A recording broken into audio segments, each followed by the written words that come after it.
Welcome to ஐரக்ஷன் channel. எங்களோட videos உங்களுக்கு பிடிச்சிருந்ததுன்னா லைக் பண்ணுங்க, கமெண்ட் பண்ணுங்க, ஷேர் பண்ணுங்க, மறக்காம சப்ஸ்கிரைப் பண்ணுங்க. ஓகே. இப்ப என்ன வீடியோ பார்க்க போறோம்னா, தம்பி போம்மா அவங்க சேனல்ல இருந்து தான் பார்க்க போறோம். தமிழண்டா தக் லைஃப் வீடியோ தான் பார்க்க போறோம். பார்க்கலாமா? ஓகே. ஆரம்பிக்கலாங்களா? தம்பி இருக்கியா? லாரி போயிடுச்சா? போமா.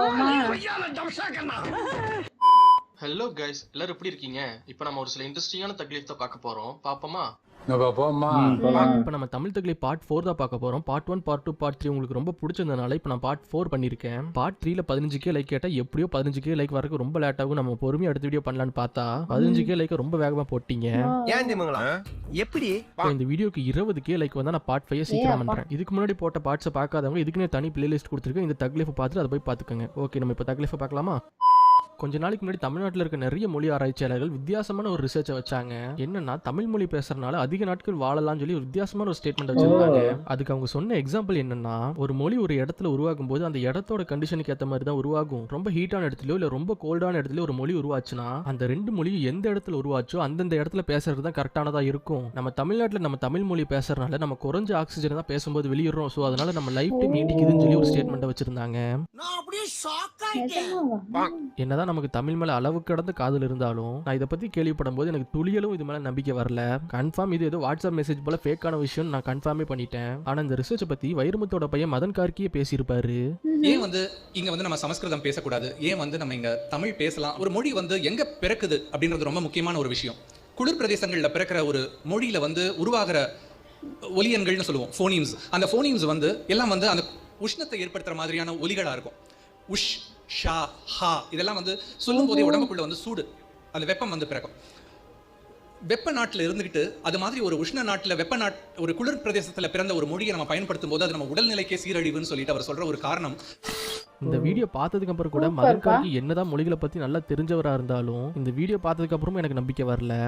ரீசெண்டா யூடியூப்ல ஸ்வீடன் லாங்குவேஜ் பத்தி ஒரு வீடியோ பார்த்திருந்தேன். அதுக்கும் இந்த ரிசர்ச்சுக்கு என்னடா சம்பந்தம் நீங்க யோசிக்கலாம். இந்த ஸ்வீடனோட லாங்குவேஜுக்கு அந்த ரிசர்ச்சுக்கு ஒரு சம்பந்தம் இருக்குது. ஸ்வீடன் ரொம்ப ரொம்ப கோல்டான இடம். -52 டிகிரிலாம் போயிருக்குது ஸ்வீடன்ல. அந்த தமிழ் மொழி ரிசர்ச்ல என்ன சொல்லியிருந்தாங்க, இடத்துக்கு ஏற்ற மாதிரி மொழி உருவாகும், அந்தந்த இடத்துல அந்தந்த மொழி பேசுறதா கரெக்டா இருக்குன்னு சொல்லியிருந்தாங்க. இந்த ரிசர்ச்சுக்கு அந்த ஸ்வீடன் லாங்குவேஜ் வீடியோக்கு என்ன சம்பந்தம்னா, ஸ்வீடன்ல இருக்க குளிருக்கு எஸ்ங்கிற வார்த்தையை ஸ்வீடன்ல எப்படி சொல்றாங்க நீங்களே பாருங்க. How do you say yes? Teach me how to say it. Yes. How do you say it? Yeah. இந்த கோல்டுக்காக Means yes. ஏன் இங்க நம்ம சமஸ்கிருதம் பேசக்கூடாது, ஏன் நம்ம இங்க தமிழ் பேசலாம்? ஒரு மொழி எங்க பிறக்குது அப்படின்றது ரொம்ப முக்கியமான ஒரு விஷயம். இது தெரியாது. குளிர் பிரதேசங்கள்ல பிறக்கிற ஒரு மொழியில உருவாகிற ஒலியன்கள்னு சொல்லுவோம், ஃபோனீம்ஸ். அந்த ஃபோனீம்ஸ் எல்லாம் அந்த உஷ்ணத்தை ஏற்படுத்துற மாதிரியான ஒலிகளா இருக்கும். உஷ், ஷா, ஹா இதெல்லாம்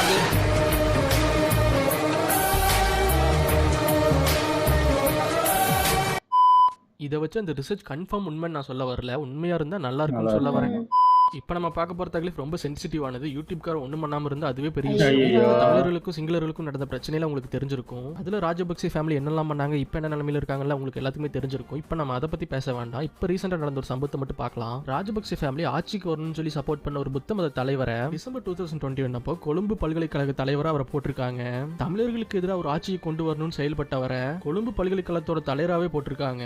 இதுக்கு எதிராக தமிழ் ஸ்டூடெண்ட்ஸ் மட்டும் போராடல, சிங்கள ஸ்டூடெண்ட்ஸும் சேர்ந்து போராடி பார்த்தாங்க. ஆனால் அப்போ அவரை கொண்டு வந்துட்டாங்க தலைவரா. இந்த ப்ராப்ளம் போயிட்டு இருந்த டைம்ல தான் கிராஜுவேஷன் டே வந்திருக்குது. அப்ப அந்த கிராஜுவேஷன் டே அப்போ இந்த புத்த மத தலைவர்கிட்ட இருந்து தான் நீங்க டிகிரி வாங்கணும்னு சொல்லி இருந்திருக்காங்க காலேஜ்ல. அப்ப கிராஜுவேஷன் டே அன்னைக்கு கொழும்பு பல்கலைக்கழகத்தோட தலைவரா இவரை நியமிச்சதுக்கு எதிர்ப்பு தெரிவிக்கணும்னு தமிழ் ஸ்டூடெண்ட்ஸ் என்ன பண்ணாங்கன்னு நீங்களே பாருங்க. கொழும்பு பல்கலைக்கழக பட்டமளிப்பு விழாவில் வேந்தர் முர்தொட்டுவே ஆனந்த தேரரிடமிருந்து பட்டம் பெற மாணவர்கள் மரபு. கொழும்பு பல்கலைக்கழக பட்டமளிப்பு விழா நேற்று ஆரம்பமான நிலையில் இப்பல்கலைக்கழக வேந்தராக ஜனாதிபதியால் நியமிக்கப்பட்ட முர்தொட்டுவே ஆனந்த தேரரிடம் மாணவர்கள் மறுப்பு தெரிவித்துள்ளனர். வேந்தர் நியமனம் அரசியல் ரீதியானது அல்லது சிரேஷ்ட பேராசிரியர்கள் பட்டங்களை வழங்க வேண்டும் என மாணவர் சங்கம் பல்கலைக்கழக நிர்வாகத்தினரிடம் கோரிக்கை விடுத்திருந்ததுடன்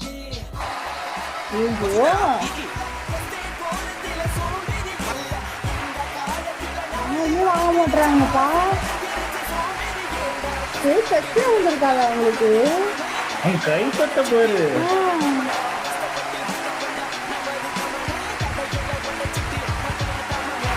அந்த மேம் கிட்ட நின்று போட்டோ இருக்கு. எல்லாம் அப்படிதான் பண்றாங்க. ரைட்டு வேற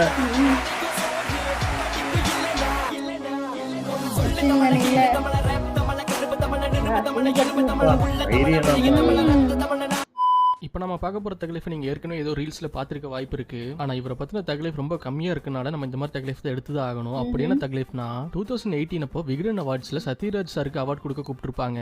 அப்போ ஸ்டேஜில் வச்சு சத்யராஜ் சார்கிட்ட நீங்கள் ரியல் லைஃப்பில் கட்டப்பாக இருக்குன்னு ஆசைப்பட்டீங்கன்னா யாருக்கு இருப்பீங்கன்னு கேட்பாங்க. அதுக்கு அவர் என்ன பதில் சொன்னார் நீங்களே பாருங்க. நிஜ வாழ்க்கையில நீங்க யாருக்கு கட்டப்பாவா இருக்க ஆசைப்படுறீங்க? முதுகலை ஆசைப்படுறீங்களா? எங்க இனத்துல அந்த பழக்கம் இல்ல. ஒத்தைக்கு ஒத்த நாடா பாத்துக்கலாங்கிறது எங்க இனம். நாங்கள் தலைவர் ஒப்பற்ற மாவீரன் பிரபாகரனின் வீரத்தை பார்த்து வளர்ந்தவர்கள். முதுகலை குத்தி பழக்கம் இல்ல, நேரா வாடா பாத்துக்கலாம்னு சொல்லி தப்போம்.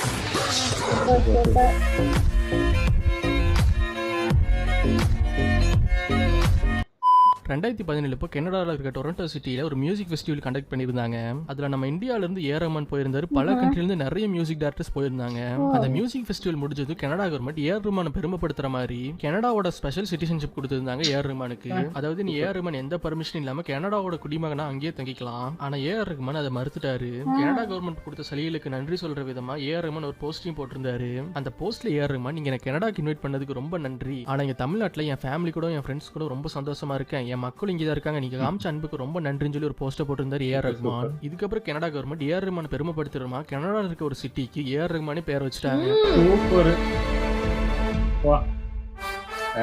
இதெல்லாம் கொடுத்தா ஓடி இருப்பாங்க எல்லாரும். பரவாயில்ல. இப்போ நம்ம பார்க்க போகிற தக்லீஃபை நம்ம சேனலில் இதுக்கு முன்னாடி நம்ம பார்த்துருக்கோம்னு நினைக்கிறேன். இந்த தக்லீஃபை போன தமிழ் தக்லீஃப் பார்ட் 3 ஆட் பண்ணணும்னு நினச்சேன், நான் ஆட் பண்ண முடியல. ஸோ இந்த தக்லீஃபில் பார்க்கலாம். என்னன்னா ஆந்திராவை சேர்ந்த ஒருத்தர் ஆர்டிஓ பேர் சொல்லி ஒரு தமிழ் லாரி டிரைவர்கிட்ட மாமூல் கேட்டிருக்காரு. இந்த தமிழ் லாரி டிரைவர் தர முடியாதுன்னு சொல்லி அந்த ஆளுகிட்ட சொல்லியிருக்காரு. அந்த ஆள் அப்போ விடுற மாதிரி தெரியல.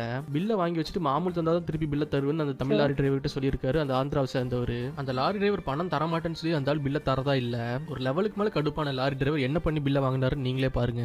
பில்லை தர முடியுமா முடியாதா?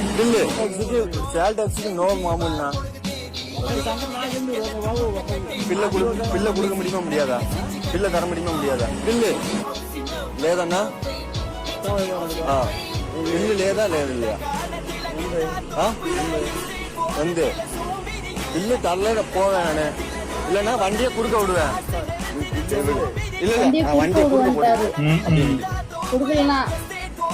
மாப்பிள நடுவில் கேக்குறாருப்பா, எல்லாம் வச்சிருக்காரு. வண்டியை கொடுக்க போடல, வண்டியை கொடுக்க போடல. இல்ல வண்டியை கொடுக்க போடு.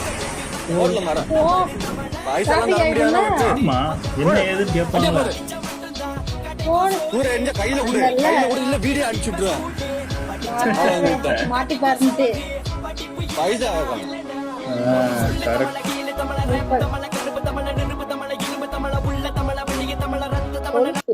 இப்போ உலகத்தில் இருக்க கிளாசிக்கல் லாங்குவேஜ்னு பார்த்தா, அதாவது உலகத்தில் இருக்க செம்மொழின்னு பார்த்தா இப்போ நிறைய லாங்குவேஜ் வந்துருச்சு. Chinese, Greek, Rome, Arabic, Tamil, Latin இப்போ மொத்தம் 6 மொழி செம்மொழி இருக்கு உலகத்திலேயே. இன்னும் ரூல்ஸை குறைச்சிட்டே போறாங்க. இன்னும் கொஞ்சம் நாள்ல நிறைய மொழி சேர்ந்துரும். தமிழ் கூடவே 5 செம்மொழி இருந்தாலும் இன்னும் எத்தனை செம்மொழி வந்தாலும் தமிழுக்கு மட்டுமே ஒரு தனித்துவமான விஷயம் இருக்கு. என்னன்னா சைனீஸ் அவங்க மொழியை பத்தி என்ன சொன்னாங்கன்னா, சைனீஸ் பேச தெரிஞ்சவங்க கடவுளும் பேச தெரியாதவங்க அரக்கர்கள் பேய்னு சொன்னாங்க. கிரேக் பேச தெரிஞ்சவங்க என்ன சொன்னாங்கன்னா, கிரேக் தெரிஞ்சவங்க அவங்க நாட்டு கிரேக்கர்கள்னும், கிரேக் தெரியாதவங்க வேற கிரகத்தை சேர்ந்த ஏலியன்ஸ் சொன்னாங்க. ரொமேனியர்கள் என்ன சொன்னாங்கன்னா, ரொமேனியா பேச தெரிஞ்சவங்க சுப்பீரியர்னும், மிச்சவங்க ஸ்லேவ்ஸ் அடிமைகள்னு சொன்னாங்க. அரபிக் பேசுறவங்க என்ன சொன்னாங்கன்னா, மொழிகளுக்கு அழகு சேர்க்கிறது அரபிக் தான், மிச்ச மொழி பேசுறவங்க எல்லாம் ஊமைகளுக்கு ஒப்பானவங்கன்னு சொன்னாங்க. இப்படி ஒவ்வொரு மொழி சேர்ந்தவங்களும் மிச்ச மொழி பேசுறவங்களை தாழ்த்தி பேச உலகத்தில் இருக்க எல்லா செம்மொழி விடவும் பழமையான தமிழ் மொழியில யாதும் ஊரே யாவரும் கேளுன்னு எழுதியிருக்காங்க. அதாவது இந்த உலகத்தில் இருக்கவங்க எல்லாருமே நம்ம சொந்தங்க, நம்ம கூட பிறந்தவங்கன்னு சொல்லியிருக்காங்க தமிழ் மொழியில. ஜப்பானிய பல்கலைக்கழகத்தில் நான் பார்த்ததை பதிவு செய்கிறேன். யாதும் ஊரே யாவரும் கேளுங்கிற கணியன் பூங்குன்றனார் 2500 ஆண்டுகளுக்கு முன்னாடி சொன்னதை ஜப்பானிய மொழியிலையும் தமிழ் மொழியிலையும் எழுதி போட்டுருக்காங்க. Ladies and gentlemen, I am indeed delighted to be with the honorable members of the European Parliament. I am reminded of the dream of an Indian poet, Kaniyan Pungundranar, who articulated in 3000 years back in Tamil classic Purananur. He says, Yadum Ure Yavarum Kelis, which means I am a world citizen Every citizen is my own kith and kin, he said 3,000 years back. And he said India.